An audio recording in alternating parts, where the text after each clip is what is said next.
tous en ce jour de deuil.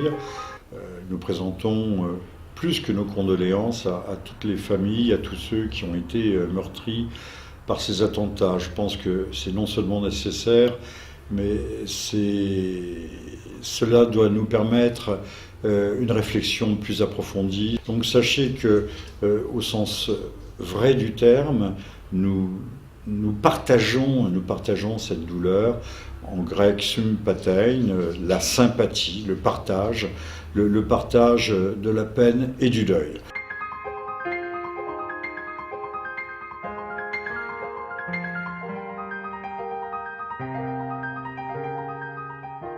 Maintenant, il faudra peut-être très vite s'interroger sur ces événements. On nous a annoncé que dans la foulée, la France avait lancé des frappes massives, en fait 9 frappes, c'est peu de choses, sur Raqqa, la capitale de l'État islamique, ayant détruit un centre d'entraînement, certainement un dépôt de munitions, mais quel dépôt de munitions, encore faudrait-il le savoir, et un centre de commandement. Alors la question se pose tout de suite, pourquoi la France a-t-elle attendu 1 an et demi pour lancer ses frappes? Presque un an et demi. La coalition arabo-occidentale dirigée par les États-Unis, qui regroupe une vingtaine de pays, donc en tête aussi le Canada, l'Australie, l'Allemagne, le Royaume-Uni et donc la France, qui a mis à disposition ses appareils, ses chasseurs bombardiers, est opérationnelle depuis le 8 août 2014. Je dis bien opérationnelle, elle avait été constituée plutôt dans l'année précédente. Alors pourquoi avons-nous attendu aussi longtemps pour opérer ces frappes décisives, puisque quand on parle de centre de commandement, c'est peut-être là, à Raqqa, capitale de l'État islamique, où se sont trouvés planifiés, où ont été planifiés les attentats qui ont ensanglanté Paris. Maintenant, il ne faudrait pas que l'arbre cachât la forêt. La France est en deuil, elle découvre la guerre terroriste, mais cette guerre terroriste nous environne et ensanglante tout le pourtour de la Méditerranée depuis longtemps. Passons sur l'attentat du musée du Bardo en Tunisie, mais rappelons qu'il y a quelques semaines, c'était un attentat qui a fait 52 morts, je crois, à Ankara, lors de la campagne des législatives anticipées qui ont reconduit au pouvoir l'AKP, la coalition du président Erdogan. On a, à propos de l'attentat d'Ankara, et j'attire l'attention de nos spectateurs sur la responsabilité éventuelle de l'État profond turc, c'est-à-dire des structures militaro-sécuritaires, policières, autres, qui constituent une doublure de l'État apparent, de l'État officiel. Et cette dénonciation ou ce pointage du doigt des structures de l'État profond n'a pas été le fait de quelques journalistes dissidents, de complotistes chevronnés et patentés, mais de véritables spécialistes et de journalistes qui habituellement sont beaucoup plus politiquement corrects. Donc c'est un fait à noter. Alors, remettons aussi l'attentat de Paris en perspective avec d'autres attentats, mais très rapidement, qui ont touché le Yémen, je crois 120 morts, un certain vendredi noir du début de l'année, une vague d'attentats le même jour, le vendredi, le jour de la prière, qui avait touché des mosquées chiites. Également, un peu plus tard, je crois que c'était en mars, 90 morts au nord de Bagdad, dans une zone également chiite. Vous voyez, ce sont des attentats qui sont lourds. Immédiatement précédant les attentats de Paris, nous avons eu l'Attaquié le 10 novembre dernier. Puis 2 jours plus tard, nous avons eu le quartier chiite de Beyrouth, 50 morts. Le Liban, qui n'avait pas eu ce type d'attentat depuis assez longtemps, était en état de choc. Et dans la foulée, nous avons eu Paris.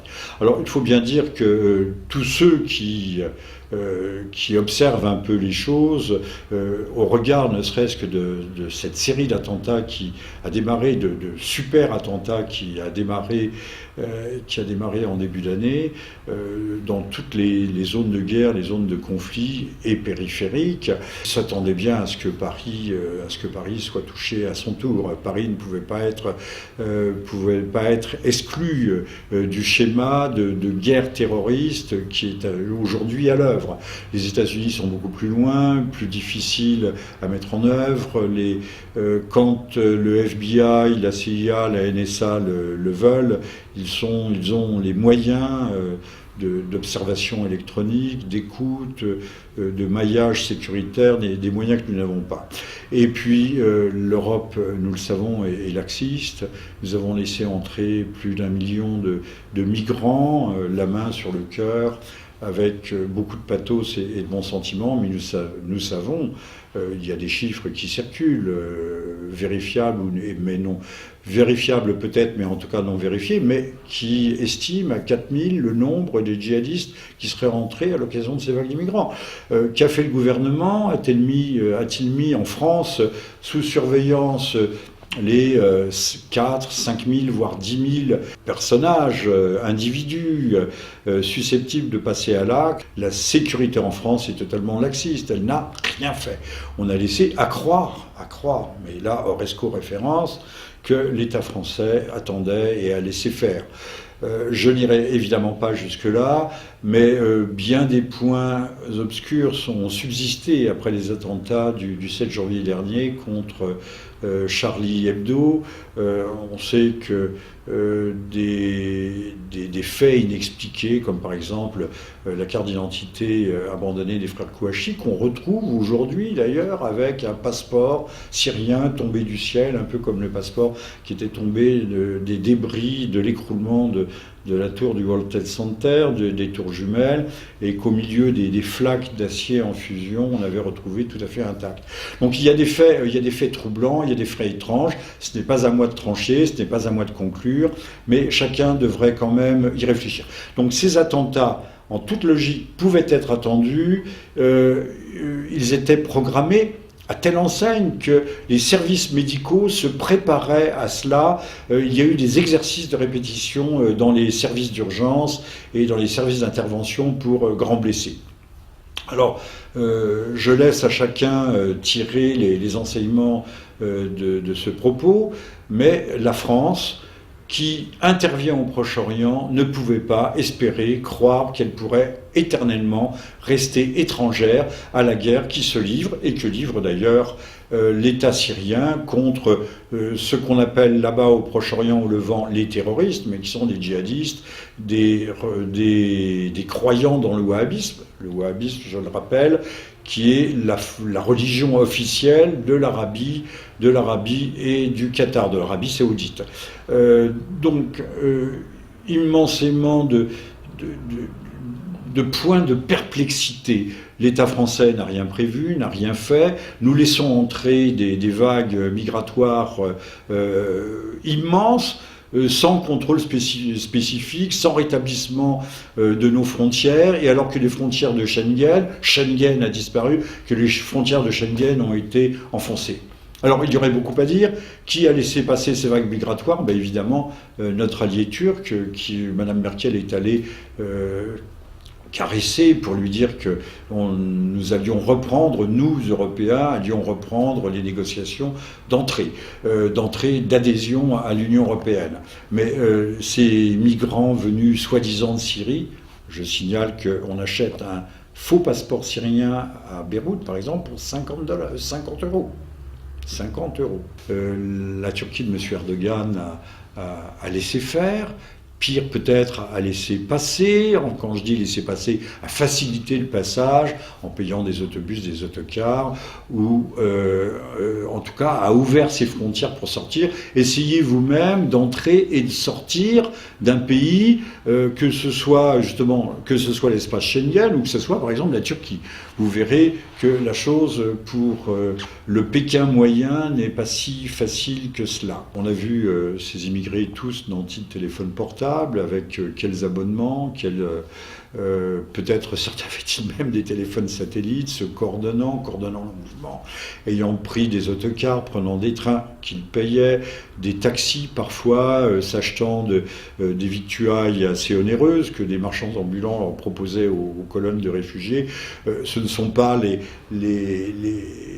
terribles colonnes de miséreux de 1915 que les Turcs ont chassé d'Anatolie orientale vers les déserts syriens que l'on trouve ici. Non, nous avons des immigrés plutôt en bonne forme et on le voit parmi eux. Peut-être certains d'entre eux sont-ils à pied d'œuvre maintenant en France et en Europe pour y perpétrer des attentats. Mais nous reviendrons sur peut-être les sources, un jour prochain, sur les sources de financement de ces mêmes immigrés. Certains ont avancé le nom du Qatar, mais ou de la Fondation pour l'Open Society de M. Soros. Il y a des philanthropes qui aujourd'hui alimentent cette immigration, qui, comme Madame Lagarde, trouve que c'est pain béni pour l'avenir d'une Europe vieillissante, mais vieillissante à cause de qui et à cause de quoi. Donc c'est pain béni, que ces vagues d'immigrés, ces millions d'immigrés sont pain béni pour nous, alors que l'Europe, de toute évidence, se trouve dans le plus profond marasme économique, que le chômage sévit, s'accroît, que les chiffres du chômage d'ailleurs sont truqués dans ce pays. Ce qui me fait, je fais une incidente, d'ailleurs la situation est tellement grave, fait apparaître un tel laxisme en matière de politique industrielle, de réindustrialisation, en matière de politique sécuritaire, en matière de politique d'immigration, en matière de politique pénale, de détention des délinquants. On s'aperçoit que l'un des tueurs était multirécidiviste. Il n'était pas en prison, mais il était multirécidiviste.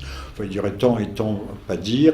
Oui, si tant est que nous avions une véritable opposition en France, et je pense ici à Madame Le Pen, qui prétend incarner cette opposition, je pense qu'elle camperait devant le palais de l'Élysée et demanderait la démission immédiate, l'Élysée et Matignon, immédiate du gouvernement de M. Valls et du président de la République lui-même, tant les failles, les lacunes, les défaillances, les insuffisances de ce gouvernement sont aujourd'hui patentes. Combien de temps allons-nous supporter les conséquences de politiques, qui d'ailleurs ne remontent pas seulement à M. Hollande, mais à M. Sarkozy?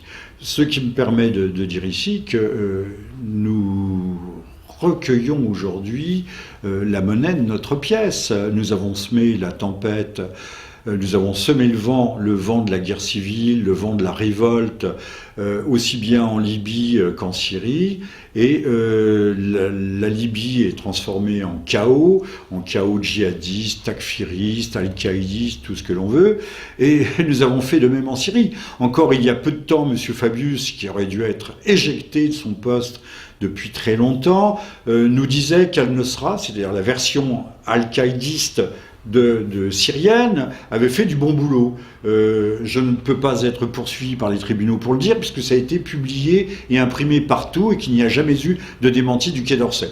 Que fait cet individu à la tête de notre diplomatie? Là, je crois que la question se pose de façon extrêmement aiguë. La France a soutenu ce qu'on appelle les terroristes modérés, donc aussi bien Al-Nosra que l'armée syrienne libre, et j'ai eu l'occasion de vérifier que l'armée syrienne libre, donc ce que la France, le Royaume-Uni, l'Allemagne soutiennent activement. Nous avons formé des cadres, nous avons fourni des armes, nous avons envoyé des instructeurs.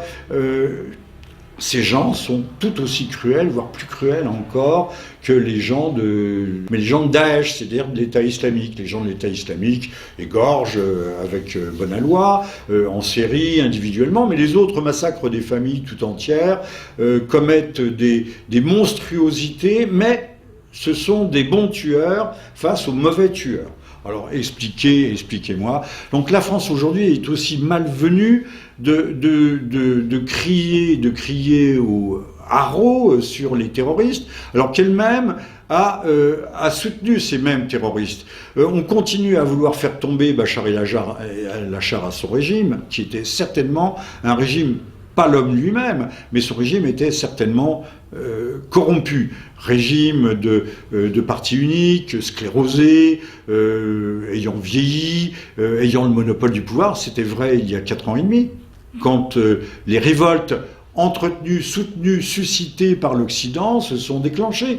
Mais aujourd'hui, il y a une recomposition politique. Le fameux parti basse, patriotique, arabe et social, est toujours là. Il sert d'axe. Mais ce n'est plus qu'un axe autour duquel gravite une sorte d'unité politique, sociologique, confessionnelle. Il ne faut pas oublier que la Syrie est un pays de multiples religions. Il y a des chrétiens, il y a des druzes, il y a des chiites, donc il y a des alaouites qui se rattachent à la branche chiite, il y a des sunnites majoritaires, ceux qui se sont le plus opposés, mais beaucoup depuis se sont ralliés. Donc il y a une unité nationale, soudée d'ailleurs par le sang de ce qu'ils appellent les martyrs, c'est-à-dire les jeunes gens de toute confession, de tous horizons, de toute classe sociale, qui ont versé leur sang pour défendre peut-être pas les valeurs de la France et de l'Occident, mais en tout cas défendre des valeurs fondamentales qui sont celles des libertés individuelles,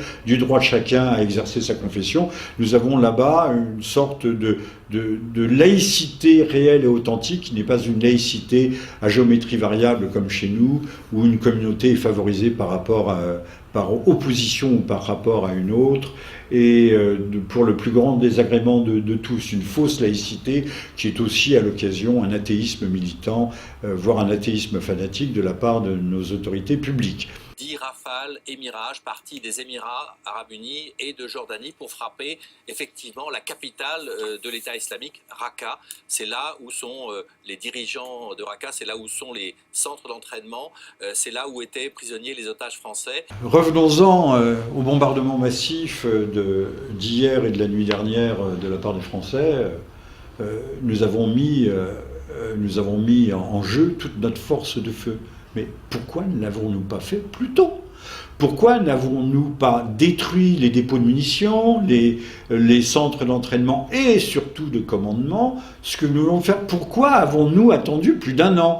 Est-ce que le gouvernement, est-ce que l'État est susceptible de nous l'expliquer? C'est révéler notre impuissance ou notre volonté de n'exercer jusqu'à présent, non seulement de la part de la France, mais également de la part des États-Unis, que des frappes cosmétiques.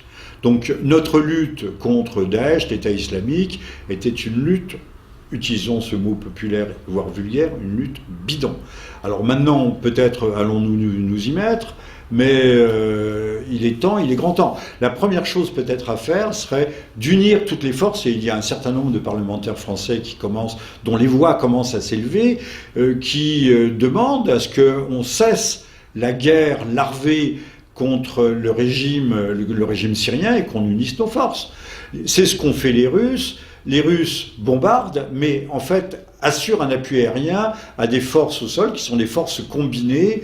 L'armée arabe syrienne, les Pasdaran, c'est-à-dire les gardiens de la révolution iranienne, avec lesquels nous sommes l'Occident, M. Obama a normalisé ses relations. Même on a vu nombre d'industriels français se rendre en cortège à Téhéran pour essayer de retrouver les marchés que la politique aberrante et toxique qui a été la nôtre leur a fait perdre.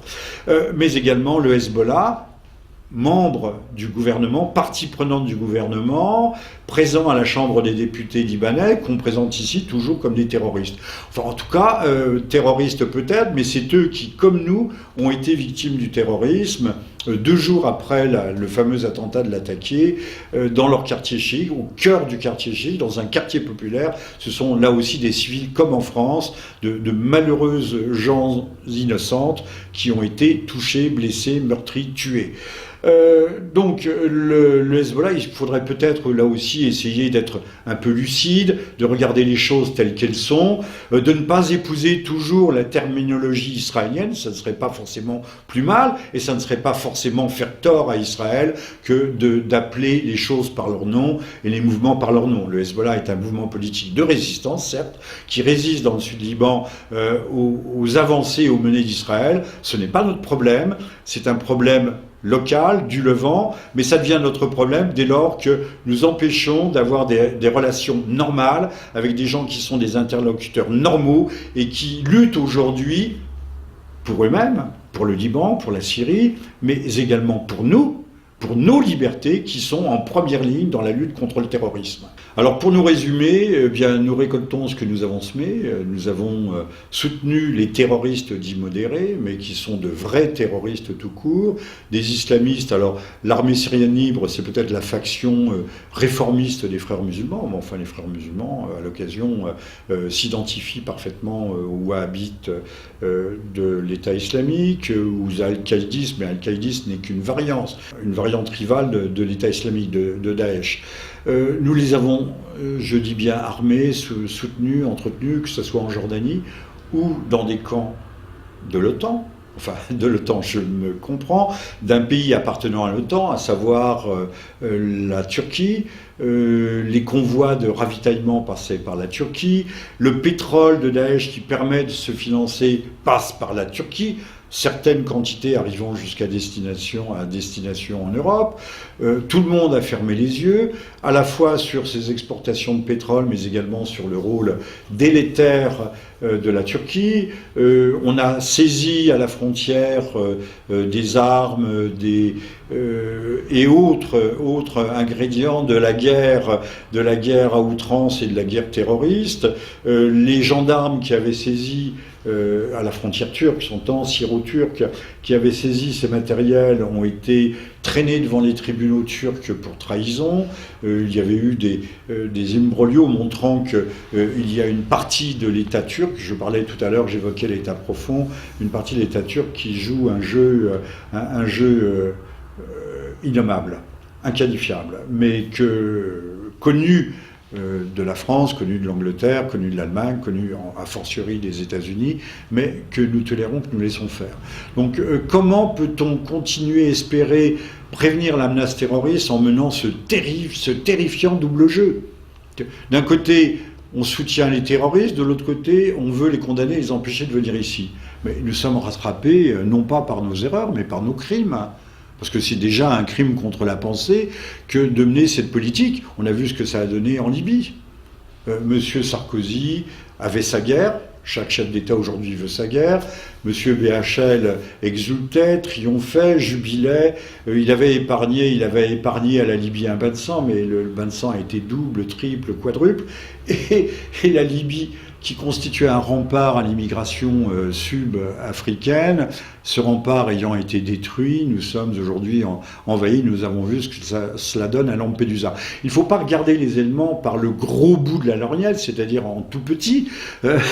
Il faut voir les événements dans l'extension. Aujourd'hui, ça a été les affaires du Tchad, du Niger, du Mali. L'armée française est intervenue au Mali, elle est intervenue en Centrafrique, mais on voit ce que cela donne avec Boko Haram dans le golfe de Guinée, au Nigeria. Boko Haram a rallié Al-Qaïda. Il n'a pas rallié Al-Qaïda, il a rallié l'État islamique. Donc aujourd'hui, l'État islamique subit peut-être des coups au centre de la Syrie, mais en attendant, il a rayonné. Nos frappes dites chirurgicales vont peut-être curer le cancer, au moins le noyau dur du cancer, mais les métastases se diffusent absolument partout. Cela est le résultat de notre politique. Les Français devraient en prendre conscience et réagir. Alors, je ne sais pas, je ne préconise rien, je ne dis pas voter pour tel ou un tel. Je pense que seul un vaste mouvement de rébellion, je mets rébellion entre guillemets populaire, en tout cas de révolte intellectuelle et morale, devrait permettre, non pas à nos gouvernants de prendre conscience, parce que je pense qu'ils sont beaucoup trop enfoncés, beaucoup trop profondément dans leurs erreurs et dans leurs crimes, pour pouvoir aujourd'hui changer. Je pense qu'il faut un renouvellement complet de la classe politique.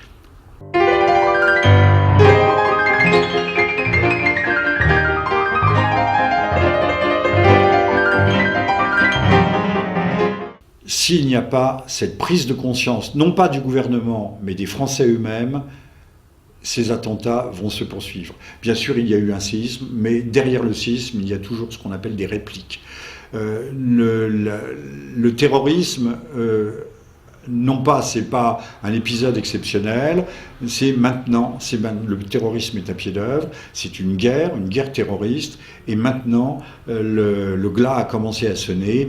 Nous allons aller vers des temps vraiment difficiles, d'autant que beaucoup aujourd'hui confondent les terroristes, les djihadistes, les takfiristes, les wahhabites avec l'islam orthodoxe. Il existe aussi, qu'on le veuille ou non, un islam paisible ou apaisé. Il a toujours existé un islam apaisé, l'islam des gens ordinaires, l'islam populaire, ou l'islam des docteurs, ceux qui sont au-dessus de la mêlée, intellectuellement au-dessus de la mêlée. Or, aujourd'hui, des forces que je qualifierais d'obscures essayent de pousser la France et les Français à des oppositions intercommunautaires, interconfessionnelles.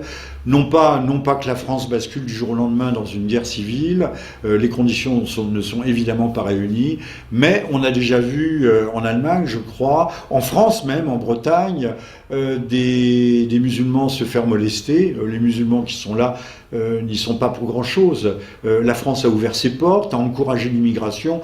Il faut s'en prendre à ceux qui ont été coupables et responsables de cette politique qui à terme il était prévu qu'à terme cette politique créerait d'immenses inconvénients. Eh bien, surtout ne tombons pas dans le piège de la haine interconfessionnelle, parce que sinon, eh bien, nous servirions les pires ennemis de la République, de la démocratie, et en tout cas de nos libertés. Merci à vous tous et toutes.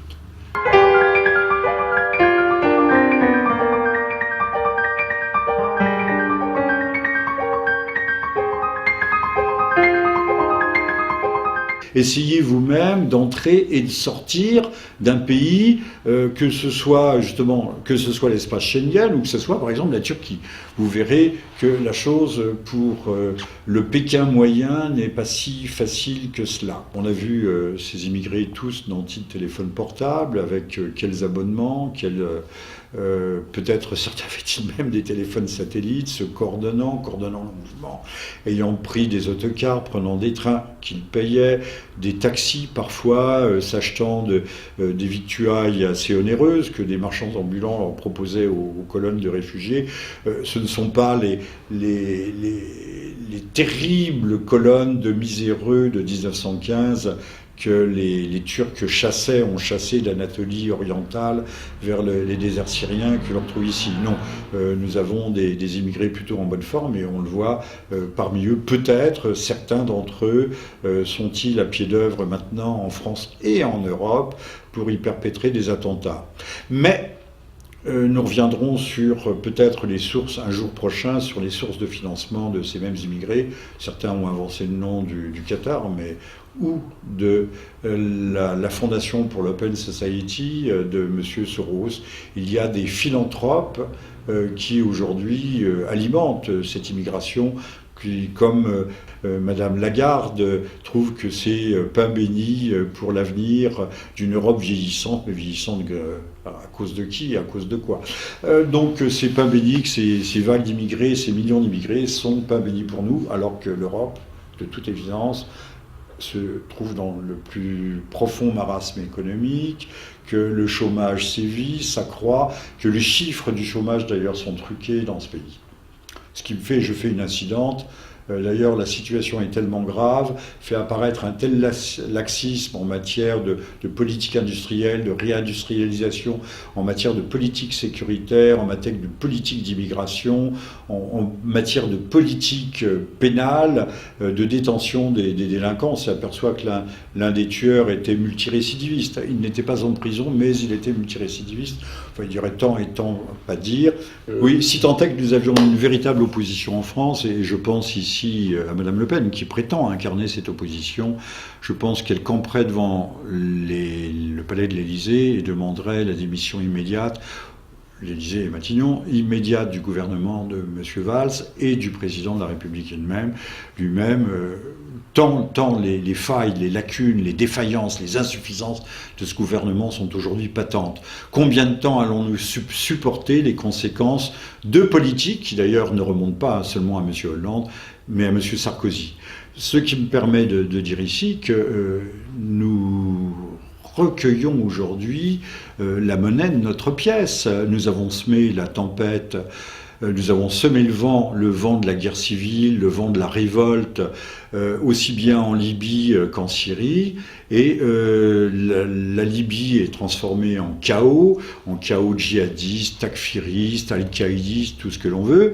Et nous avons fait de même en Syrie. Encore il y a peu de temps, M. Fabius, qui aurait dû être éjecté de son poste depuis très longtemps, nous disait qu'Al-Nosra, c'est-à-dire la version al-qaïdiste de syrienne, avait fait du bon boulot. Je ne peux pas être poursuivi par les tribunaux pour le dire, puisque ça a été publié et imprimé partout et qu'il n'y a jamais eu de démenti du Quai d'Orsay.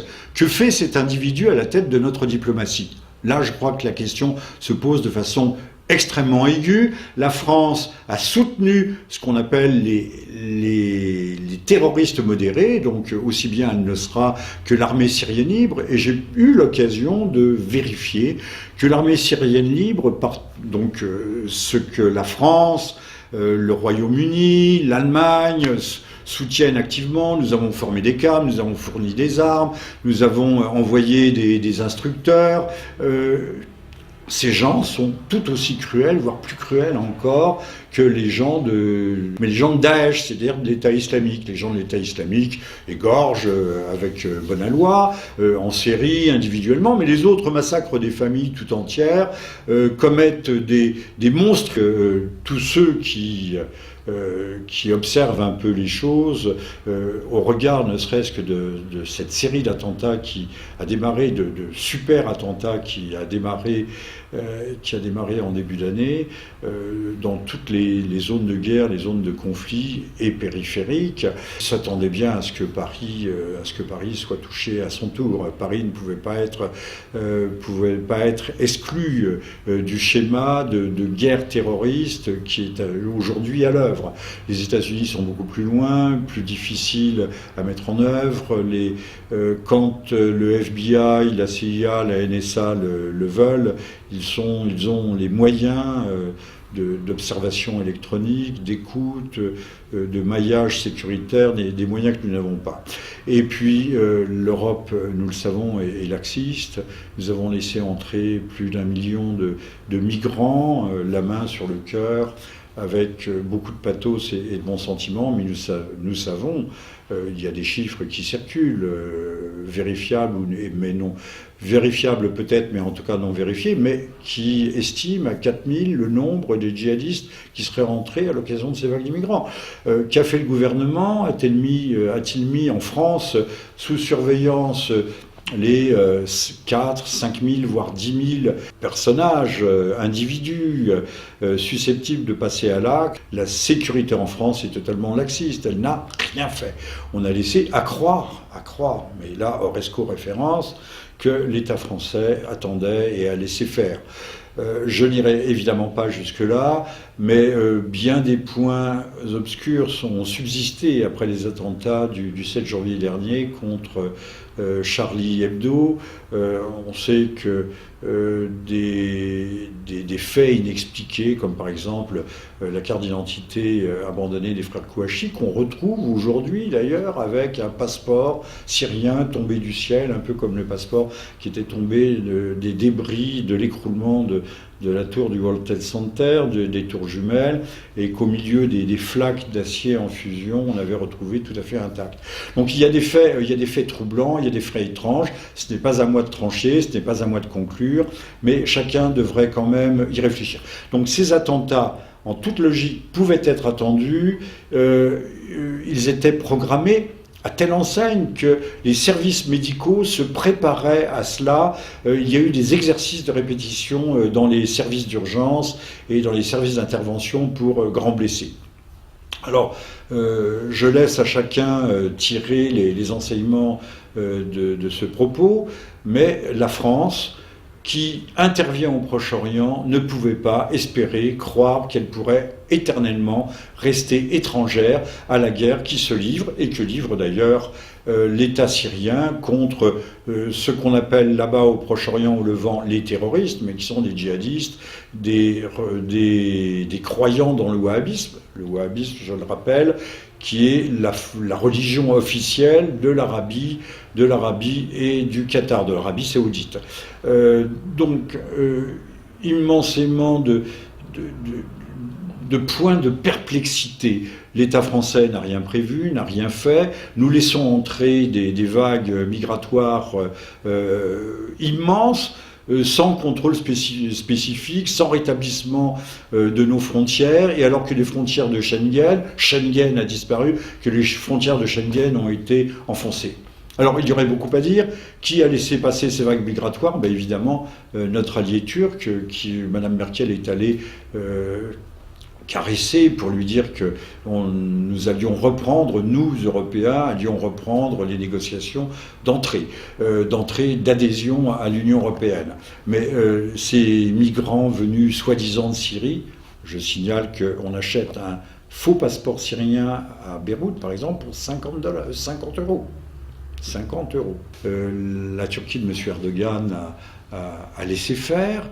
Pire peut-être à laisser passer, quand je dis laisser passer, à faciliter le passage en payant des autobus, des autocars, ou en tout cas a ouvert ses frontières pour sortir.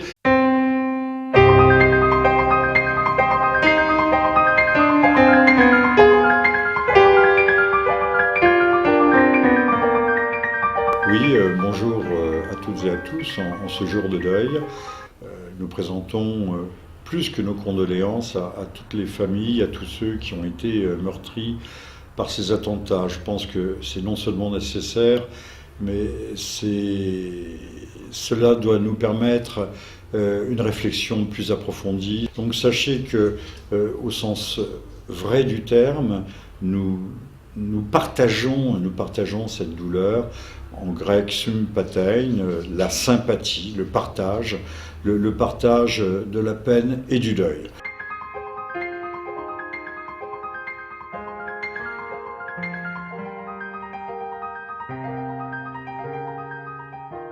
Maintenant, il faudra peut-être très vite s'interroger sur ces événements.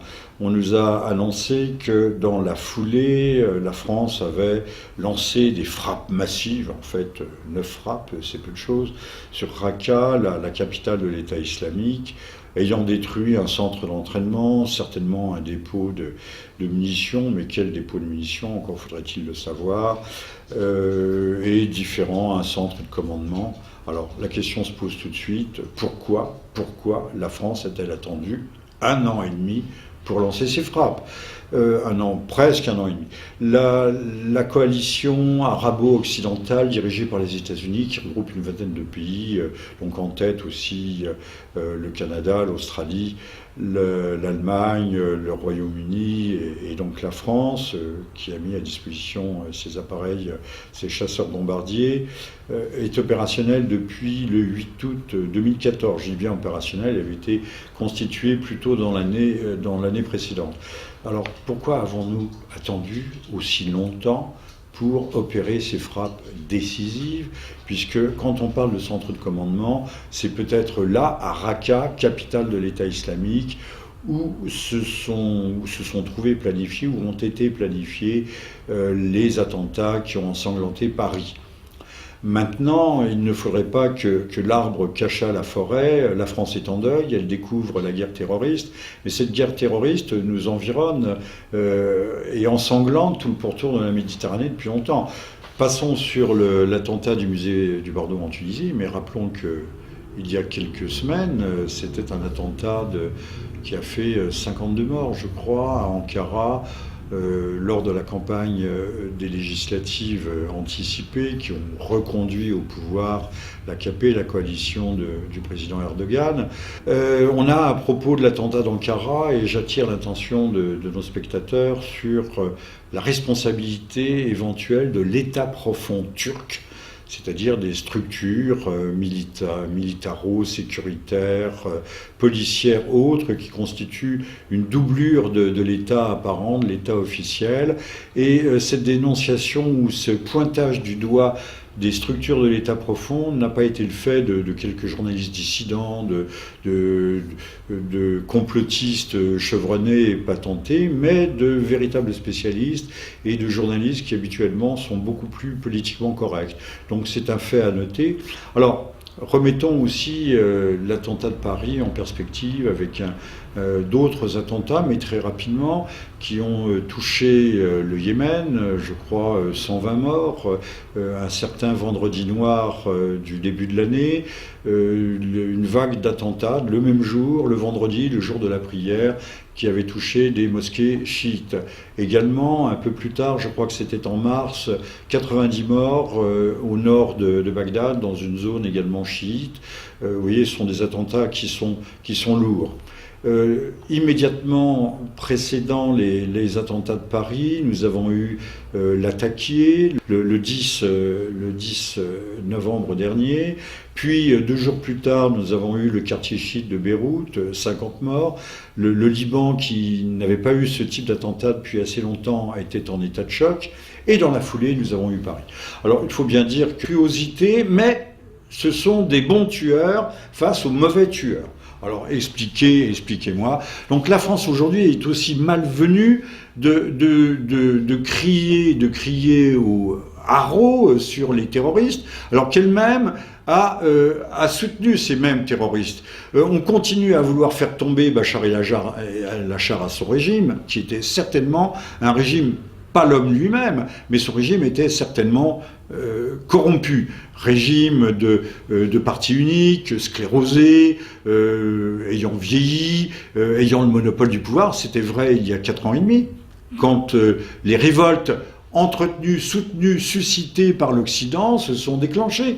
Mais aujourd'hui, il y a eu une recomposition politique. Le fameux parti basse, patriotique, arabe et social, est toujours là. Il sert d'axe. Mais ce n'est plus qu'un axe autour duquel gravite une sorte d'unité politique, sociologique, confessionnelle. Il ne faut pas oublier que la Syrie est un pays de multiples religions. Il y a des chrétiens, il y a des druzes, il y a des chiites, donc il y a des alaouites qui se rattachent à la branche chiite, il y a des sunnites majoritaires, ceux qui se sont le plus opposés, mais beaucoup depuis se sont ralliés. Donc il y a une unité nationale, soudée d'ailleurs par le sang de ce qu'ils appellent les martyrs, c'est-à-dire les jeunes gens de toute confession, de tous horizons, de toute classe sociale, qui ont versé leur sang pour défendre peut-être pas les valeurs de la France et de l'Occident, mais en tout cas défendre des valeurs fondamentales qui sont celles des libertés individuelles,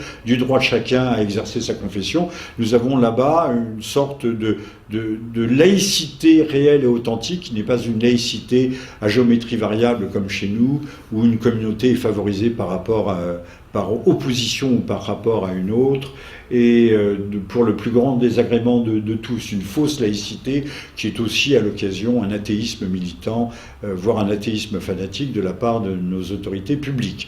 10 Rafale et Mirage partis des Émirats Arabes Unis et de Jordanie pour frapper effectivement la capitale de l'État islamique, Raqqa. C'est là où sont les dirigeants de Raqqa, c'est là où sont les centres d'entraînement, c'est là où étaient prisonniers les otages français. Revenons-en au bombardement massif d'hier et de la nuit dernière de la part des Français.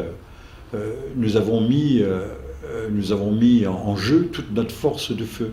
Mais pourquoi ne l'avons-nous pas fait plus tôt ?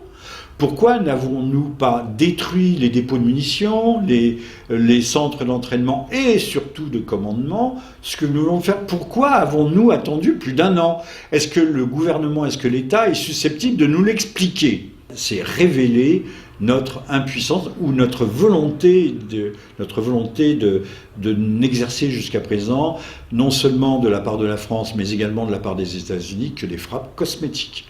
Donc notre lutte contre Daesh, l'État islamique, était une lutte, utilisons ce mot populaire, voire vulgaire, une lutte bidon. Alors maintenant, peut-être allons-nous nous y mettre, mais il est grand temps. La première chose peut-être à faire serait d'unir toutes les forces, et il y a un certain nombre de parlementaires français dont les voix commencent à s'élever, qui demandent à ce qu'on cesse la guerre larvée contre le régime syrien et qu'on unisse nos forces. C'est ce qu'ont fait les Russes. Les Russes bombardent, mais en fait assurent un appui aérien à des forces au sol qui sont des forces combinées. L'armée arabe syrienne, les Pasdaran, c'est-à-dire les gardiens de la révolution iranienne, avec lesquels nous sommes l'Occident, M. Obama a normalisé ces relations. Même on a vu nombre d'industriels français se rendre en cortège à Téhéran pour essayer de retrouver les marchés que la politique aberrante et toxique qui a été la nôtre leur a fait perdre. Mais également le Hezbollah, membre du gouvernement, partie prenante du gouvernement, présent à la Chambre des députés libanais, qu'on présente ici toujours comme des terroristes. Enfin, en tout cas, terroristes peut-être, mais c'est eux qui, comme nous, ont été victimes du terrorisme 2 jours après le fameux attentat de l'Attaqué, dans leur quartier chic, au cœur du quartier chic, dans un quartier populaire. Ce sont là aussi des civils, comme en France, de malheureuses gens innocentes qui ont été touchés, blessés, meurtris, tués.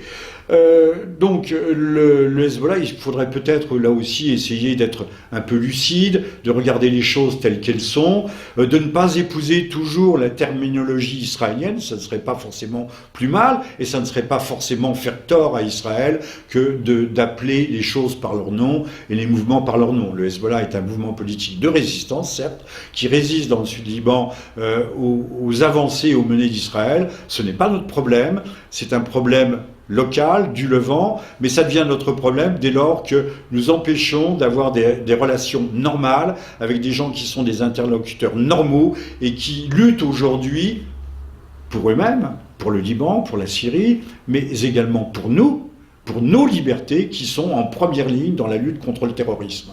Alors pour nous résumer, eh bien, nous récoltons ce que nous avons semé. Nous avons soutenu les terroristes dits modérés, mais qui sont de vrais terroristes tout court, des islamistes. Alors l'armée syrienne libre, c'est peut-être la faction réformiste des frères musulmans, mais enfin les frères musulmans, à l'occasion, s'identifient parfaitement aux wahhabites de l'État islamique, aux al-qaïdistes, mais al-qaïdisme n'est qu'une variante rivale de l'État islamique, de Daesh.